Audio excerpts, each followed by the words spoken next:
Hurry, that's her. The pearl Her Highness desires is within her body. Split her open. Retrieve the pearl. Take this to report to Her Highness. There, look at the heart of the sea. There is yet another survivor. I saw with my own eyes as my sister was slain. Since you are reluctant to leave, then remain here for all eternity. Release your arrows. Slay her. Leave no soul alive. Sky-darking arrows tore through the air. I plunged desperately into the water, fighting for my life. Arrows skimming the surface shrieked with piercing sound. I dove beneath to the hidden reefs. The voice of my sister echoed in my ears. Seraphina, you must live well. In the southern sea dwell the merfolk, holy and ancient, concealed beneath the waves. They should never have been disturbed. But within the belly of the mermaid saint lay a pearl beyond compare. Should one embed it within, they'd possess a bewitching charm, an eternal beauty. Upon hearing this, Lady Evelyn lost all appetite. His Majesty, in pursuit of her favor, commanded the slaughter of the merfolk. Where the steel struck, none survived. The sea was dyed crimson, half its waters turned red. Everywhere lay my kin. I alone narrowly escaped, hiding among the dark reefs. The world knows only that within the merfolk, the saint conceals a legendary pearl. Yet none know that among this generation, two saints emerged at once. One possessed an enchanting beauty, yet her flesh and blood could nurture venomous creatures, and that one was me. To avenge this blood feud, I endured agony that gnawed at bones and soul. Inch by inch, I crawled onto land. Using my blood as a guide, I invoked the forbidden merfolk ritual. With agony, my tail shattered, my bones reforged, my veins reshaped, forcing my tail to become a pair of human legs. Then, sacrificing all my bones and blood, upon this silent night, I nurtured 1,000 venomous creatures, until a black serpent with crimson tongue flickering coiled round my wrist. It consumed thousands of venomous creatures, becoming the king of venom.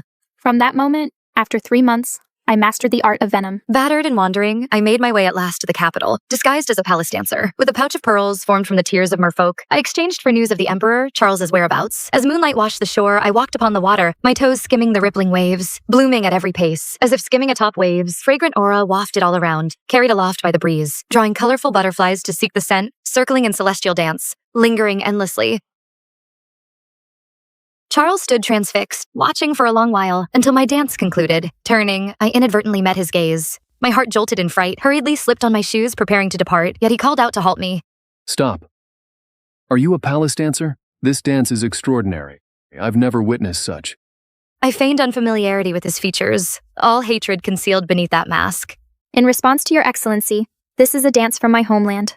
Very few have ever seen it. Homeland.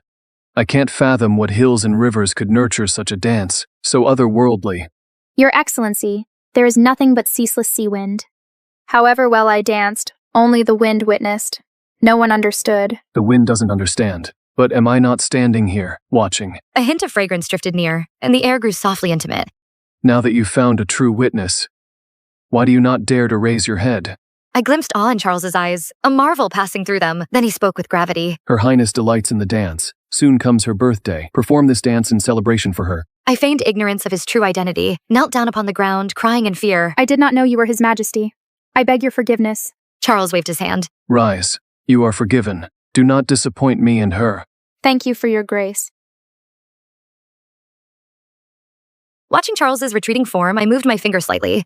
A tiny venomous creature burrowed into his skin. The next day, news of the Emperor's encounter with a dancer by Swanmere spread through the harem. There came a knock at my door. The visitor was a matron unfamiliar to me. I was brought before Lady Evelyn. Inside Radiance Hall, she sat resplendent in silks, her hair adorned with pins, alone atop the high dais. It was for a single mermaid pearl that she killed my whole clan and slew my sister. Upon seeing me, her face was full of disdain. She covered her lips and sneered. Such an unsightly thing, yet you dance for me? Before coming, I had already covered my face with numerous blemishes. She's quick to jealousy. Should my true beauty be revealed in her presence, a violent fate would follow. Your Highness, I shall veil my face during the dance. Never will I startle you. Enough, enough. With a face as yours, you can't stir any waves. Since it is His Majesty's will, I shall accept it. Evelyn waved her hand. The matron at her side led me away. Just as I departed, I met Charles, newly arrived. A hurried glance revealed that I looked nothing like I did last night.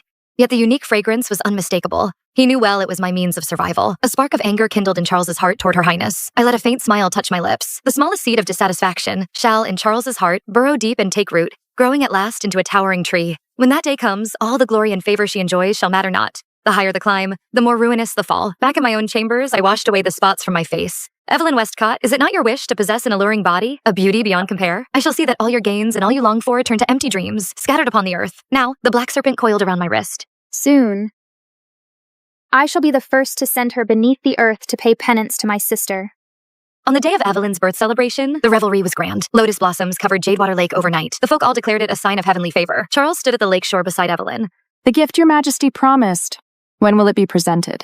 Charles nodded in acknowledgement. As the music began to play, I stepped onto the lotus leaves. Elegant in every step, fragrance blossomed anew, while Radiant Butterfly was descended, dancing with me. All present gazed on, entranced as if under a spell. Only Evelyn clenched her fist tightly. In that moment, my veil slipped quietly, revealing a beauty without peer.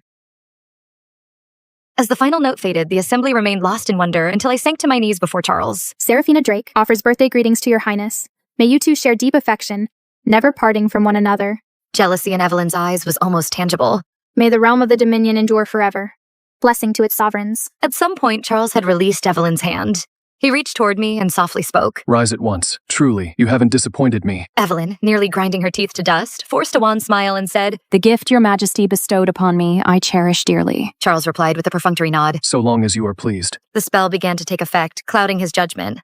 With a subtle motion, I sought to summon the enchantment back. Your Majesty, In that very instant, a man's voice rose from amidst the crowd. why not grant this beauty unto my house, that peace may reign between us? Who dares to speak? Your Majesty, it's the Crown Prince of the Elysian Kingdom.